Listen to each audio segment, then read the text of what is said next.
Bugün Bakının Xətai rayonunda yerləşən 147 saylı məktəb liseydə müəllimlər kütləvi şəkildə dərsə gəlməyiblər. Bu barədə Manşet sayti məlumat yayıb.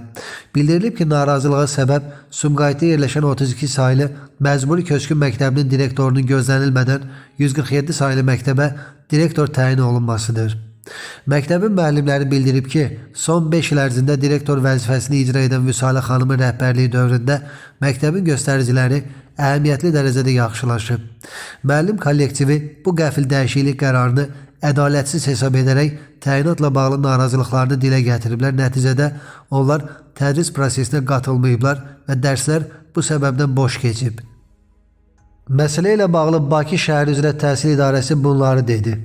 Məktəbəqədər və ümumi təhsil üzrə Dövlət Agentliyinin əmrinə əsasən 147 nömrəli Texniki və Humanitar Fənlər Liseyinin direktoru vəzifəsinə Kəmalə Bayramqızı Şamirova təyin edilib. Təhsil müəssisəsində tədris prosesi normal qaydada davam edir.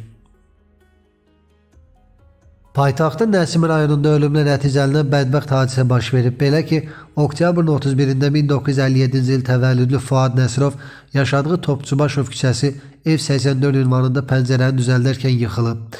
Xəstəxanaya yerləşdirilmiş Fuad noyabrın 2-sində həyatını itirib. Faktla bağlı araşdırma aparılır. Bakıda avtomobildən meyit tapılıb. Doğru Xəbər Azərbaycan bildirir ki, hadisə noyabrın 1 saat 17 radələrində Nərimanov rayonu Ziya Bünyadov prospektində qeydə alınıb. Renault markalı avtomobildə 55-60 yaşlı şəxsin meyidi aşkarlanıb. Ölən şəxsin paytaxt sakini 1960-cı il təvəllüdlü Fikrət Hüseynov olması müəyyən edilib. Mərhumun üzərində zorakılıq əlamətləri aşkarlanmayıb.